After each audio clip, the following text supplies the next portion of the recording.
will be putting together an FAQ, which will be posted on the NC Pro website.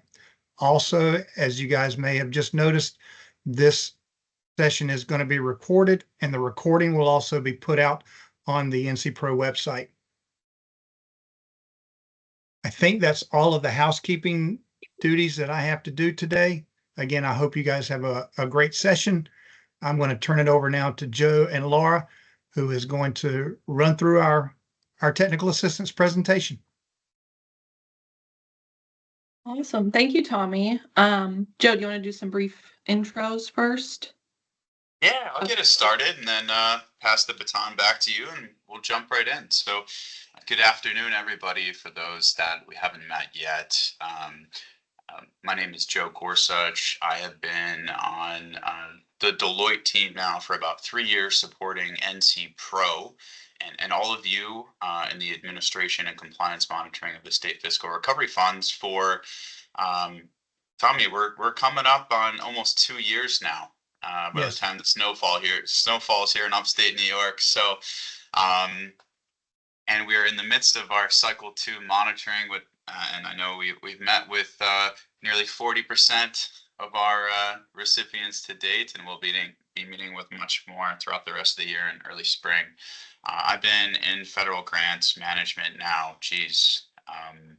almost 8 years. I came from the local government space before I joined the firm. I was managing CDBG funds, COVID-19, pandemic-related funding, and so when I came to the firm, I jumped on related projects and was helping peer states manage their state fiscal recovery funds, and mainly ARPA dollars, right? Those American Rescue Plan Act funds, prior to supporting with the State Fiscal Recovery Fund here in the state of North Carolina. So super excited to dive into this topic today. We'll make it as exciting as possible. And with that, I will pass it back over to Laura.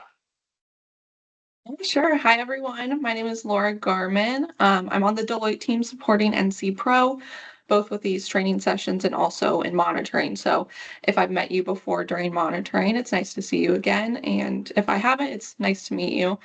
I don't have as long as a resume as Joe does, but I've been with Deloitte for about 2.5 years now. And before that, I was at James Madison University in Virginia.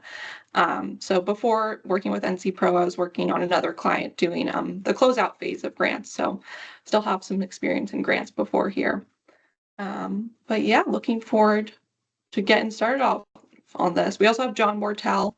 I think, John, I don't know if you want to give us a quick introduction. He'll be monitoring the chat for any questions.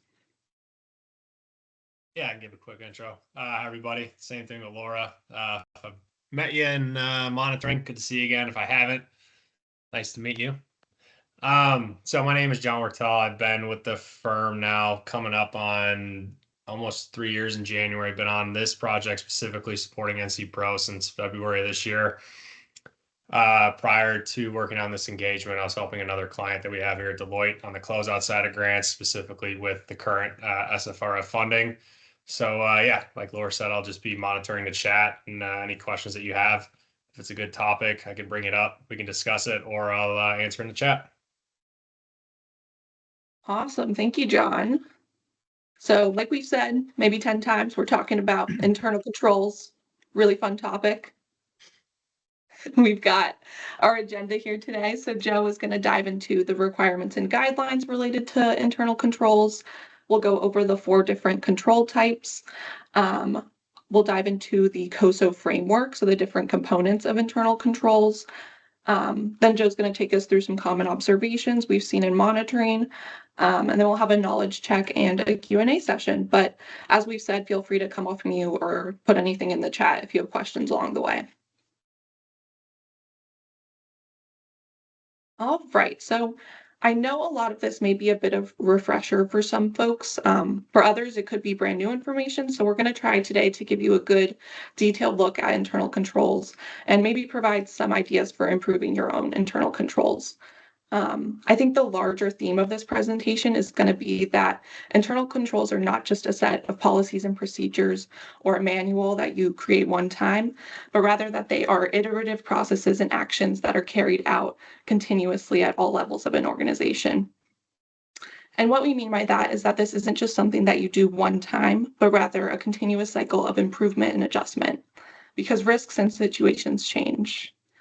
Take COVID, for example, the reason these funds, brought us here in the first place. Organizations probably didn't have pandemic at the top of their risk register or work from home plan established in their policies and procedures. But following the pandemic, the inherent risk of everyone working from home became extremely high, and organizations had to adapt their internal controls to meet the needs of the situation. So that's just an example of how you need to continuously adapt your internal controls to meet the needs of your situation. So why are internal controls important? Why are we here today discussing this? I think the most obvious reason and what I think of when I think of internal controls is that they help to identify and prevent potential fraud, waste, and abuse. But on a larger scale, they're also here to serve to protect your organization. So your reputation. They also provide a clear audit trail and support compliance with federal and state guidelines. These include both your organization's federal dollars that we want to keep here in the great state of North Carolina. So those are some reasons that we're here today and why we really want to place an emphasis on internal controls. And I'll pass it off to Joe to go over our state and federal guidelines. Awesome. Thank you, Laura, for setting the stage. And just before I jump into the applicable guidance here, I want to loop back to something that Laura said regarding the processes and actions. And I know that's very high level. And so we're going to take you through the things that you can do, right? The tangible steps that you can take at the organizational or team level to put those controls right at the forefront of your mind and adopting that culture of compliance as it relates to federal grant funding. So that'll sort of be the theme throughout the presentation today. And to set the stage, right, let's talk about what's behind all of this, right? What are behind those actions that you can take? Well, let's start at the federal level, otherwise known here in the slide. You can see 2 CFR, right? That's the Code of Federal Regulations. The federal government defines internal controls as processes, right, that are designed and implemented by recipients. By that, they mean those that are receiving funding, in this case, to provide reasonable assurance, right, public trust and trust within your organization, state government, federal government, that objectives are going to be achieved, right? Those KPIs that you created, legislative intent, you name it, right? It's developing that reasonable assurance, right, through processes and action, right? So the federal government defines, okay, what are internal controls? What does this term mean, right? Let's take it a step further now, right? So you see the definition, but what does that mean for federal awards per se, right? Because 2 CFR 201 here, it's pretty broad, right? It doesn't really talk about federal awards too much, but the second one does, right? And so I know Laura had mentioned this framework called the COSO framework earlier, and that's where we get that from here with 2 CFR 200-303, right? So recipients and subrecipients both must establish and maintain effective internal controls, right, to stay in compliance with the U.S. Treasury, the terms and conditions of the federal award, right? Those that may be passed down from the state or the subrecipients, right? The U.S. Constitution is also in there and relevant laws, right? But pulling out again the COSO framework, right? This is a framework of internal controls used by the Comptroller General or the Committee of Sponsoring Organizations of the Treadway Commission. I know that is a mouthful, but we're going to break that down later in the slides and talk about how the state has actually adopted the COSO framework as its model of internal controls. Alrighty. So that's what the federal government says. Now, what did the general statutes say, right? And the North Carolina Administrative Code, which we refer to as the NCAC. Well, it says, okay, we acknowledge the federal requirement here and that we must establish these internal controls and maintain them, right? It's an iterative process, right? It's not a one and done thing. They're continuously monitored and evaluated to make sure that they're working the way that we intend them to, right? Here are some examples. Proper budgeting, right? Evaluation could be reconciliation of your budget to actuals. Safeguarding personally identifiable information. I know we've talked about PII in the past in previous presentations, but again, this comes up, right? It's something that with strong protocols in place, strong plans in place, identifying the right people to help respond, right, to a breach of personally identifiable information is really important. And it's part of those oversight responsibilities, especially as it relates to state agencies. All right. Also here, you'll see a little tidbit around conflict of interest policies and statements of no overdue tax debts, something that you've seen in monitoring, right? This all falls under the internal control umbrella, right? Making sure that money you give or the money that goes out won't potentially be in non-compliance. So putting those controls in place. Awesome.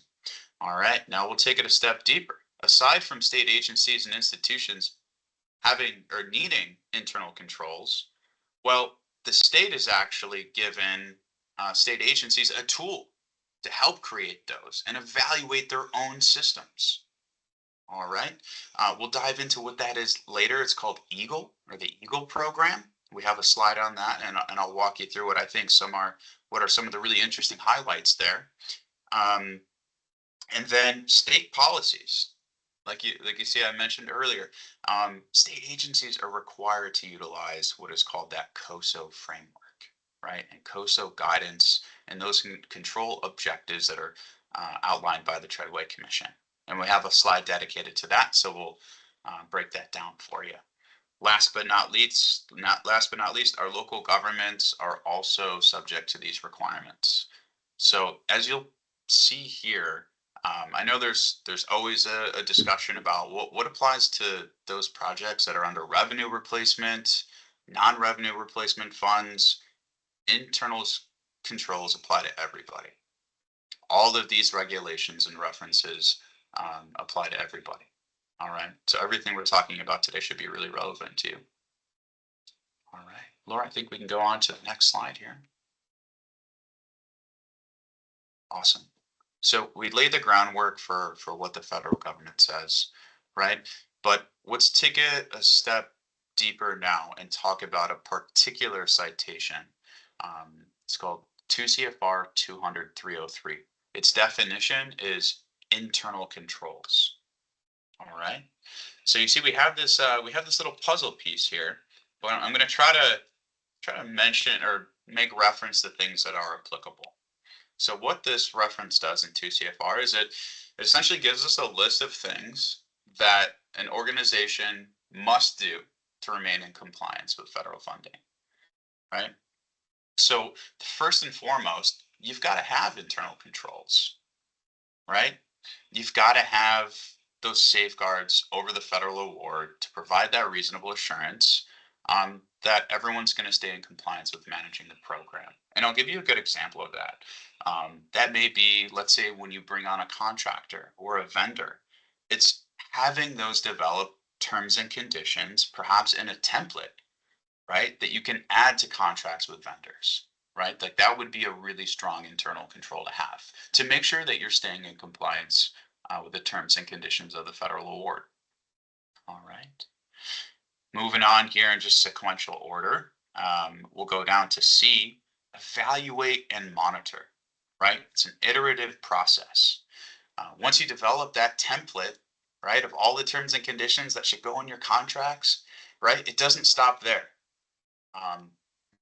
Regulations change. And we know during the COVID-19 pandemic that guidance had changed throughout. So you have to be adaptable and flexible to what those are and be able to change your templates, right? So that they're most effective, but also you're maintaining that compliance along the way. Alrighty. A good way to do this is, using your internal audit functions or just regular exercises as a team, like team trainings, to look at changing guidance and to see where do I have to change my policies, procedures, my protocols, and things like my templates. All right. Next on the list, taking prompt action. I think a really good example here would be, again, using, let's say, a template of terms and conditions that you attach as an addendum to all of your contracts. Well, okay, you evaluated and monitored the situation. The policies have changed. There's a couple new provisions I need to add, right? It's who can make those updates? Where does this document live? Right? And taking those steps and documenting, right? So you have a change management log of, okay, yep, I needed to change this, or I accidentally sent somebody the wrong terms and conditions, or yeah, we missed a couple of those, right? We don't want to be in non-compliance here. So we're going to update those and we're going to send our contractor, right? A new addendum or a new attachment to their contract to make sure they know what those new terms and conditions are. All right. Last but not least, PII comes up yet again, right? So my little example aside, right? The federal government takes the protection of personally identifiable information really seriously. Yep, PII strikes back, Joe. I see that in the chat. It always does. And so, one of the things we ask for during the monitoring experience is, do you have a PII plan? Right? We know that the state has policies and procedures as it relates to protecting PII, but if you're a non-state entity, it's something that you need to do, right? To follow these federal regulations. So that being said, also small plug, remember, mentioned in the state of North Carolina, internal controls follow the Internal Control Integrated Framework, also known as COSO. Alrighty. We're going to dive more into that in a bit, but I just wanted to give you a breakdown of what the federal government says in 2 CFR around internal controls and what they could mean for you. Alrighty. As promised, we're going to talk about this EAGLE program that the state adopted. So state agencies, listen up, this one's for you. Alrighty. So enhancing accountability in government through leadership and education. Right? That's what EAGLE stands for. Right? What's the intent behind this? Why was this created? If I had to imagine, it was because of the federal regulation and to remain in compliance with it, and to also help state agencies effectively evaluate and track those internal controls and improvements to such over time. All right, so legislative intent right here. The programs aim to enhance, right, or improve internal controls, increase fiscal accountability within state government. All right, so what does this mean? Well, each agency on an annual basis, and y'all probably know this, but you conduct an annual assessment of your internal controls, right?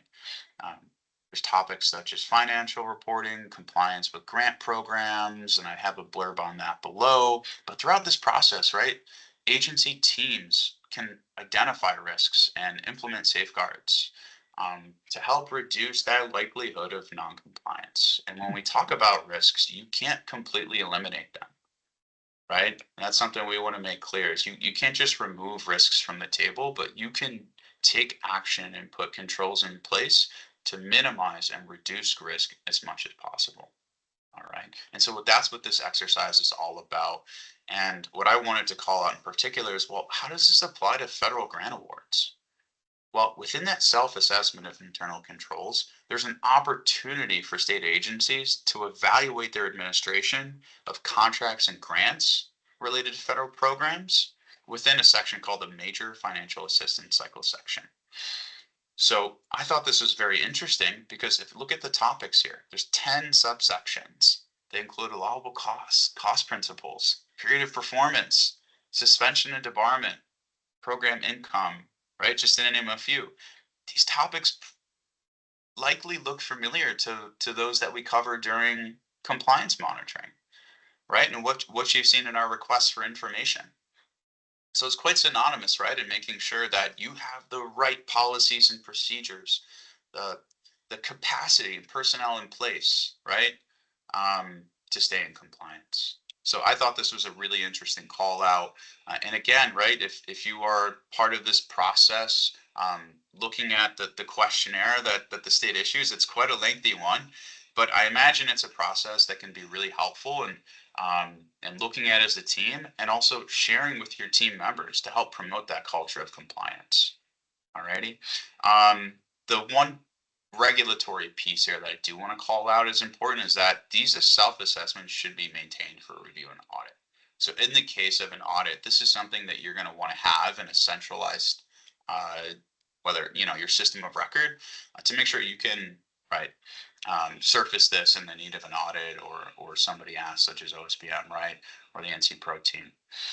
And those artifacts should also document the changes over time and the things that you're looking at from a control perspective, right? Whether it's allowable activities or making sure that everything that you do stays within the state fiscal recovery fund period of performance. So, alrighty. With that, I think Laura, it might be back to you. Or no, this one's still me. We're still going. Yeah. All right. All right. Well, we're going to jump into some internal control types now. So we lay the groundwork for what are internal controls? What does it mean for us? What does it mean to state agencies? What's that EAGLE program? Let's give you some more examples on the types of internal controls that you as a team or you and your team can leverage to help, right, remember, stay in compliance, generate efficiencies and effectiveness in your operations with your programs. Alrighty. The first here is preventative, right? We always want to prevent risk, right? Prevent exposure to things that we maybe could have seen in the future, right? So I'm going to give you an example here. I was thinking about, the best way to explain this, what is sort of, I see a target here, right? The goal is to minimize risk, can't really get rid of it completely.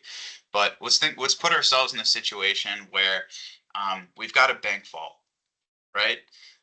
We're an old historic building, we've got a bank vault, and we've got 10 staff in our organization, and we don't have anybody right now with a code to the vault. So we're going to have to access it. We're going to have to pay our customers at some point, or our clients, to make sure they can use their funding. So what's something that we could do to prevent potential embezzlement, fraud, waste, and abuse, right? Maintain financial transparency and put controls on transactions. Well, maybe there's separation of duties, right? And who has the code? Who has the code to the vault, right? It's not just one person that has access to all of the knowledge, all of the resources, and all of the assets of an organization, right? And not only that, but you've got to have control over where those assets are, right? In this case, is the code written down somewhere, right? Is that in a safe place? Is that in a centralized location where maybe these people and a couple of backups have access? So following this story, right? Detective controls, right? These are procedures that help uncover events or items that preventive controls may have missed. Okay. And they provide evidence that a loss has occurred, right? So you are not only detecting, but documenting as well, right? But like we mentioned, they don't really prevent that a loss from happening, right? We can't eliminate risks off the table completely. So the example here, which pretty high level, but I'll keep our bank vault story going, right? Reviews, analyses, and inventory are all detective controls. Well, I think using our analogy here, doing physical inventories, right? Checking to make sure that, let's say we've got $1 billion in the bank, that on a reoccurring basis, we're checking to see how much money we have, right? Similar to a grant program, right? Are we doing budget variance analysis? Are we checking our budget to actuals, right? This is where we can detect discrepancies that may impact our compliance with a grant program. Awesome. And making sure that there's not just one person that understands how to do that process, right? Like a reconciliation. There should be several people going back to preventive measures. These two work together and making sure that there are separation of duties. All right, going into corrective controls now. Proactive being the last. All right. So corrective controls are those things that you can do in light of a situation where a risk may have prevailed, right? An example here that's on the slide is training your staff members on organizational policies and procedures and making sure staff understand their roles and responsibilities.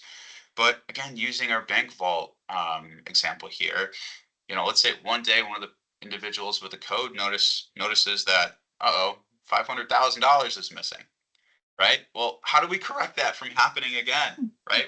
What's our protocol for that again, right? Question mark, exclamation point. So developing those steps for addressing errors or irregularities once detected and how to prevent that from happening in the future is what's meant by corrective internal control types, right? What could we have done to make sure that that didn't happen? And hopefully you caught it in the first two. Right? Last but not least, a proactive mindset or a proactive internal control type, right? Some things to think about here, right? Think about detecting, preventing fraud, waste, and abuse, risk to the entity, right? Things that I think about here are anticipating personnel changes, right? Or staffing changes, changes in regulations, or in case of our bank vault, what if one day we're told we have to move the bank vault?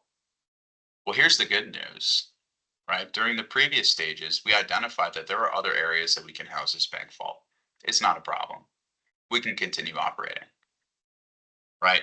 So together, these internal control types can help you become aware of the type of risks that can occur and how to minimize them to the best of your ability. Hope you like my little example. All Love the right, joke. thanks. Awesome. Thank you so much, Joe. Next, I'm going to take you all into COSO land. So sit tight with me while we go over these components of internal controls. But first, is Tommy still on? Oh, is it time for some comedic relief? It is time for comedic relief.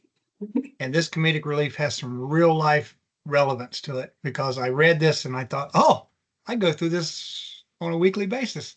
So Gilbert's going, let's have a little pre-meeting to prepare for the meeting tomorrow. We are all responsible for this, right?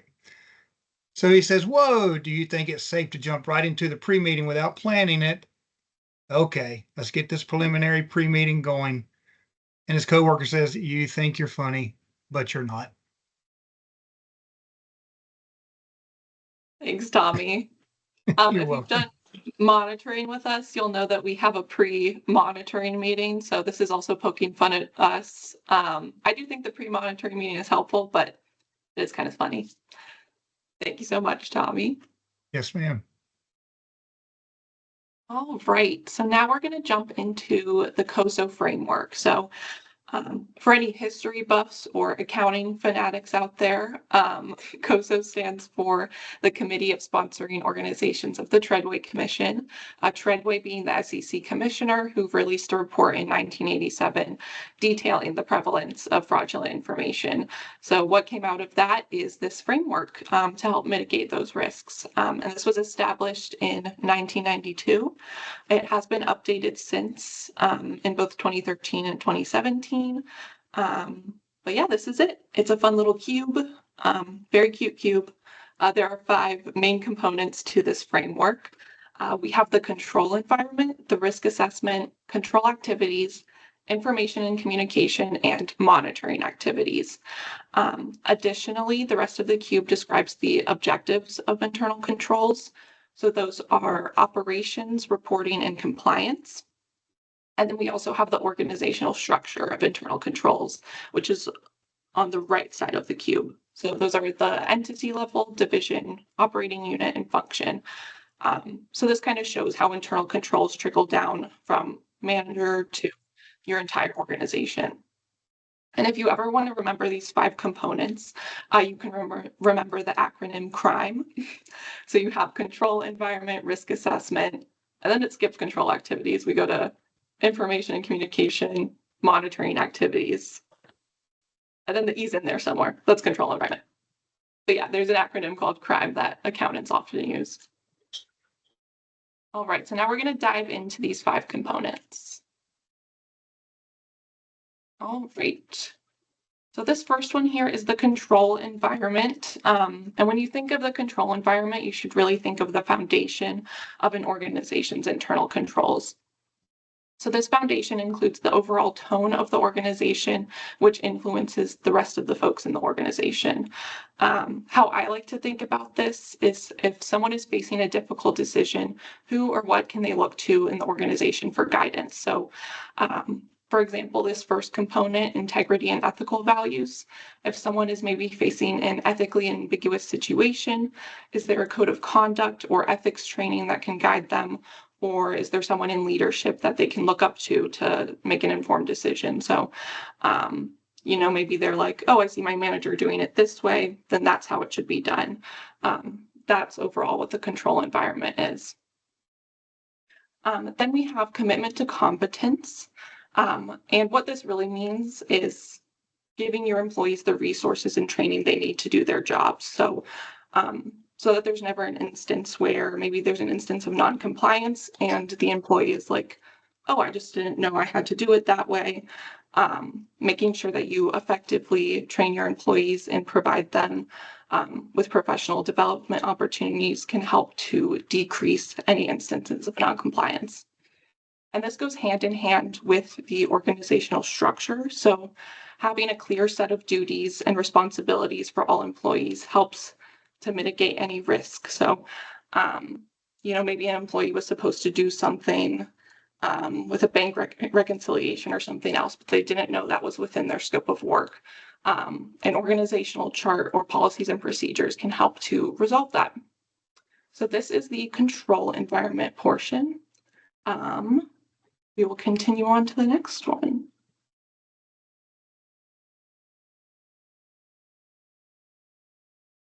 So this is our next component of the COSO framework. This is the risk assessment. So if you've ever issued subawards or been assessed for risk yourself, you'll know somewhat of what this is. NC Pro was required to do risk assessments of state agencies and recipients of SFRF funding. So many, if not all of you, have been a part of that risk assessment. But organizations can and should be conducting risk assessments on themselves. So there are three main components of the risk assessment. There's the identification of risk, the analysis of risk, and the response to risk. So in this first part, you can do various different activities to identify your risk. You can conduct a SWOT analysis, so strengths, weaknesses, opportunities, threats analysis. You can have a brainstorming or workshop session, or you can develop a risk register. And this is to help you create a list of all potential risks in your organization, no matter how small or improbable. Next, we analyze these risks. So using a risk assessment matrix or scenario analysis can help you to determine the likelihood of a risk and the potential impact a risk has on your organization. So for going back to my first example of, a COVID-19 pandemic, when doing a risk assessment of this, it probably wasn't a very high potential to happen. But if it did happen, it would have an enormous impact, which it did. So that's kind of how you perform a risk analysis. You put in the probability and the potential impact to your organization. And these risks can absolutely change at any time, which is why doing this on a regular basis is extremely important. For instance, maybe your organization lacks an employee transition plan right now. So it's not a high priority since we don't have anyone leaving the company or maybe getting promoted. But as soon as that does happen, as soon as someone leaves your organization or, moves to a different position in your organization, not having that employee transition plan becomes a much higher risk. Lastly, we have the risk response. So how you are going to avoid, mitigate, or resolve a risk in your register. This can come in the form of a risk response plan. So here are potential risks. If they happen, this is what we're going to do about it. This is how we're going to try to avoid them or mitigate them. And also conducting regular monitoring and reporting of ongoing risks can help you to maintain compliance and avoid these. All right, so that is the risk assessment. Now we'll go on to the third one. We've got control activities. Super fun. These are the actions established through policies and procedures that help promote the objectives and compliance of your organization. I think approvals and authorizations are pretty straightforward. These prevent errors and fraud and maintain your clear audit trail. You can enable these clear policies and oversight with approval matrices, which are documents that outline the specific approval and authorization requirements for different types of transactions, including the levels of authority required. You can also use electronic approval systems, which can provide a secure and efficient way to manage approvals and maintain records. Then we have reconciliations, which are also super important. They maintain financial integrity, support decision-making, and validate regulatory compliance. The leading practice here is to reconcile your financials, is to use automated tools to increase efficiency and reduce the risk of errors.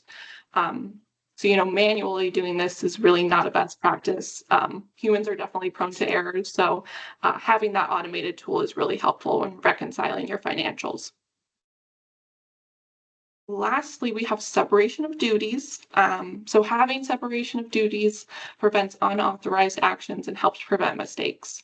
I know I always need another set of eyes on things that I work on. So, sometimes I'll ask Joe or John, like, can you look at this? Does this look right? And they'll approve it before it goes somewhere more important. So that's a very informal example of a separation of duties to help prevent errors, but it really is important to have those formal separation of duties as well when it comes to both everyday tasks and financial operations. So the leading practice here is to assign different individuals to authorize transactions, record transactions, maintain asset custody, and also to utilize technology, which can automate your access controls and approval workflows.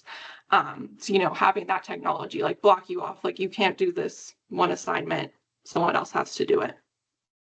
So that is our control activity section of the COSO framework.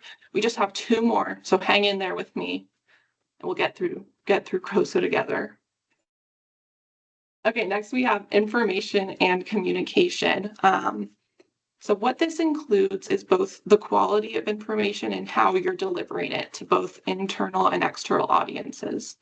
So without accurate and reliable data, decision-making can become extremely skewed.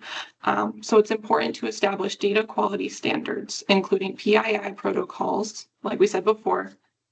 Always talking about PII, make sure that you have a PII plan so that when you are communicating to maybe external stakeholders, you're not communicating personal information. So to do this, you can use data governance frameworks, which are a set of policies and procedures that outline how data is managed. And you can also use automated data quality tools to achieve the most accurate data possible. Then we have internal communication. Communication within your organization is absolutely vital. It promotes the flow of information, enables employees to understand their roles, and fosters transparency, collaboration, and accountability. So in the case of both monitoring and potential audits, maybe an auditor or Joe or myself ask you during monitoring for a certain document and you're not sure where that is. It's really important that everyone in your organization has a system of communication where they can collaborate effectively and locate documents or other information quickly. So you can use collaboration tools. I know most folks use Teams. That's what we're on right now. You can also implement internal newsletters so that everyone in your organization is aware of what's going on. Everyone doesn't need to know everything at the drop of a hat, but they should know where they can go to find out that information. Then we have external communication, which I think is one of the biggest things when it comes to these funds. The Treasury is highly scrutinizing folks for their use of SFRF dollars, so it's important to promote transparency and build trust with the public so that they know we're doing good work with these funds, which we are. So enablers of good external communication are public meetings and forums where stakeholders can ask questions. Also, external communication policies, which can establish processes for communication, just to ensure that communication is clear every single time. There's nothing worse, in my opinion, than miscommunication. Maybe you did everything right by your organization and its stakeholders, but if it's not communicated and properly documented, it can be misconstrued.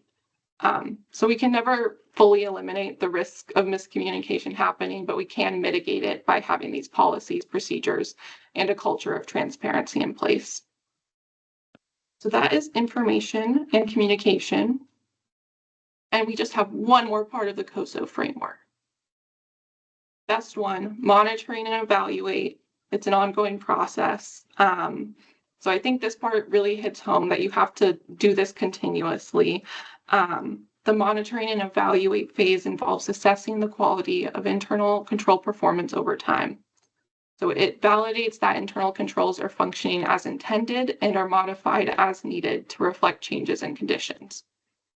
The first piece here is ongoing monitoring, which includes identifying and addressing potential issues and tracking successes. So you can use KPIs, automated monitoring tools, and even dashboards. I know NC Pro has a very nifty dashboard on their website that tracks all of the SFRF spending. I think they have like 5 dashboards over there. So if you ever have a chance, go check them out. They're pretty cool.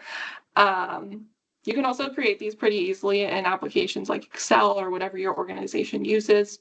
Just make sure, as we talked about before, that your data is accurate and good quality before putting it in a dashboard for the public to see, obviously. So evaluations is our second element. Make sure that you're periodically evaluating your organization's internal controls using an evaluation framework and utilize and learn from both internal and external auditors. So what Joe was talking about before with the EAGLE framework, that's an awesome example of something that you can use to evaluate your organization's internal controls.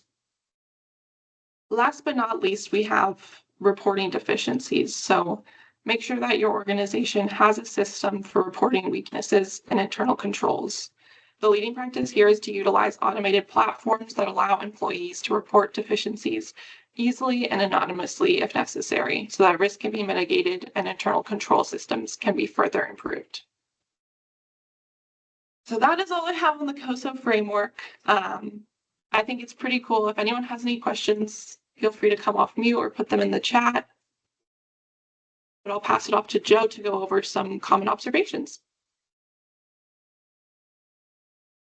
Thank you so much, Laura. And team, thanks for bearing with us on this topic. We are almost there. We have just a couple more slides. I'd like to cover some common observations or things we've seen in the field, not just in working with the NC Pro team, state agencies, and NC Pro subrecipients, but what we see in other peer states as well in the work that we do in compliance monitoring. So with that, Laura, we can go to the next slide.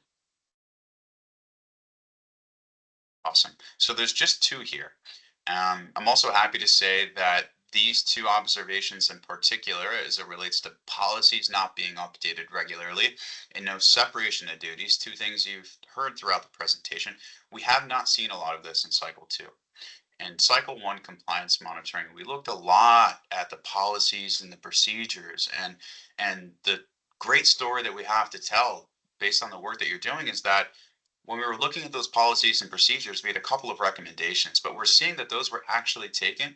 Action was put in place, processes were updated, procedures were changed, right, to reflect the things that teams here on this call that are managing these projects are actually doing, which is fantastic. Kudos to you, right? So, but again, like we mentioned, these are ongoing processes. Right? It doesn't stop now just because we're on a second iteration of monitoring or this grant program ends, right? You're going to have other federal grant programs, internal projects, internal controls can apply to anything, right? Hence the bank vault example. So talking about policies being updated regularly, I think the biggest takeaway for this is the leading practice for updating your policies is not just when there is a change in a policy or procedure, right? And hopefully you have those controls put in place, those proactive and preventative controls to someone's tracking policies and procedures, right? And you've got the right people looking at those. But it's looking at your policies and procedures on an annual basis, right? You've got a cadence set. You've got an Outlook calendar reminder of, yes, we have to look at these policies in January or these in February. And maybe it's quarterly, you look at just a certain subset of policies and how do things intermingle, right? So updating policies on an annual basis is the leading practice that we always like to share. Um, so with that, I'll move on to separation of duties. When we talk about separation of duties, we are talking specifically about financial management. Um, and one of our requests for information that you probably it's familiar during monitoring is we request a workflow of your financial system, right? That's to make sure that you have adequate separation of duties when it comes to approving purchase orders, right? Hey, we want to go buy something, right? Approving invoices when they come in. Do they match that purchase order? Is this more? Oh, wait, hold up. Is the vendor charging us too much here? Or do we have to update this purchase order because, prices have changed, right? And then who's approving payment, right? That's what we talk about in separation of duties. And there's this thing called the rules of three in separation of duties as it relates to financial management. So you can see here at the bottom, like next steps, right? At a minimum, you should have 3 separate staff members that are designated in different roles to manage these approval processes. And again, it's just a minimum of 3. If you have more, fantastic. You've got stronger controls.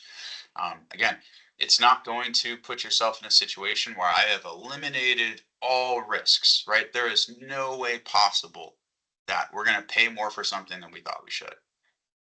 Things happen, right? But at least we've got things in place. We have 3 people identified, maybe more, and backups that will be taking a look at these things, and they're trained to look at the financials. They're trained to look at purchase orders, invoices, the things that you should look at, dates, amounts, a description. Does the proof of payment line up, right? So that's what we mean with separation of duties. And again, in cycle 2, we have not seen a lot of these observations being issued, which is a fantastic thing. But again, ongoing process, always something you have to keep in mind. And when you have, let's say, a shift in staff, right, make sure you uphold the integrity of that rule of 3 here, and you change those approvals in your financial system. So, all right, with that, we can go on to the next thing. And I think it's the last. Knowledge Woohoo! check. Okay, Have to guys, leave you with a quiz. it's testing time. Okay, what is a primary purpose of internal controls? You guys can put it in the chat or just scream it, come off mute.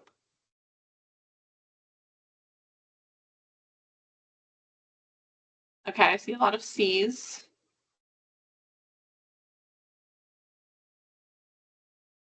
Okay, I see B and C. Okay, I'll reveal the answer. So it is C. I can see why some folks might say B, but you can't completely eliminate all risks in an organization. You can, mitigate and try to avoid risks, but there's always going to be something there. Like, a pandemic could happen, or anything could happen, really. So you can't eliminate all risks. Increase the number of federal awards received. If you do have good internal controls, that could maybe, have them look more favorably on you if they are looking to award more dollars. Replace management oversight.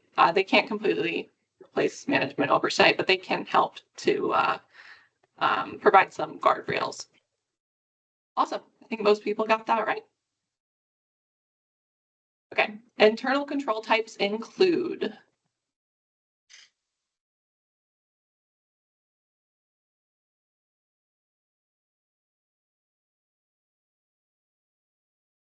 a lot of B's again. I was going to give everyone a tip, but they don't need it. What was your tip? It was on the section that I presented. Oh, okay. Gotta keep everyone on their toes. All right, so it is preventative, corrective, proactive, and detective. So, like Joe said, he went over this in the beginning. Yeah, the other ones just maybe don't make sense. But yeah, we'll go on to the next one. What is the function of the control environment?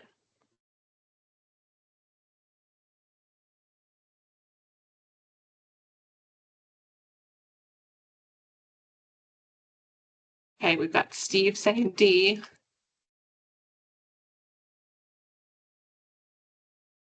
We have one C. It's a difficult question for last. Ooh, we have a B. We have an Okay. A. We have all of See, them. oh, yeah, we have all of them. They're still coming in here. Let's see.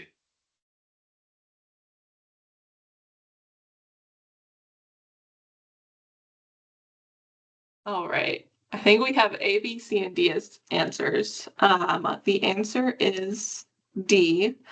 I think the rest of these are part of the COSO framework, but D is that first part, the control environment. So it's the foundation for your internal controls. It sets the tone of your organization. C would be a part of that last phase, monitoring and evaluate.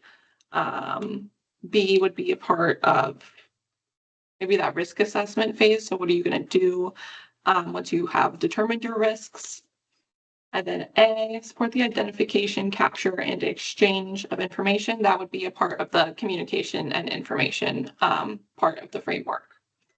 So awesome. I think most people said D. So I think we're in a good spot. Well That is all done. we have. If anyone has any questions, feel free to come off mute or put them in the chat. That is all we have for you.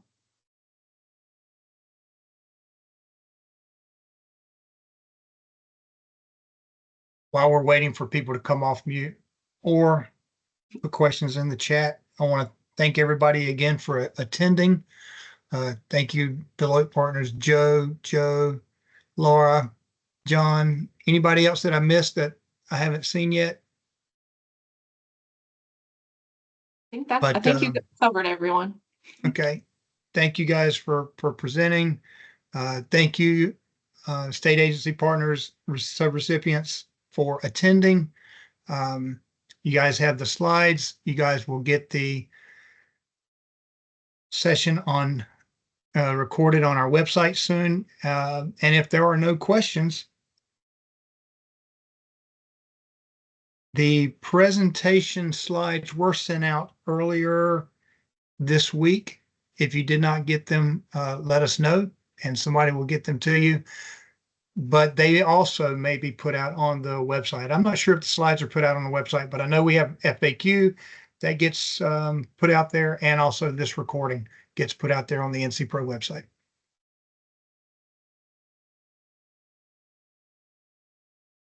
And we'll stay on just a little while longer for questions.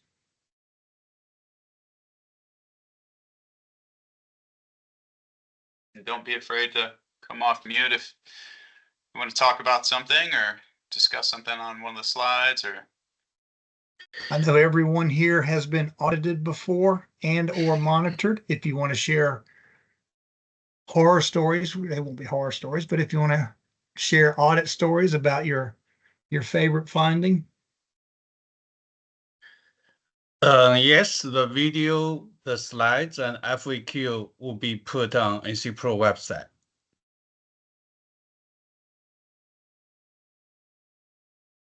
Thank you, Young Jen.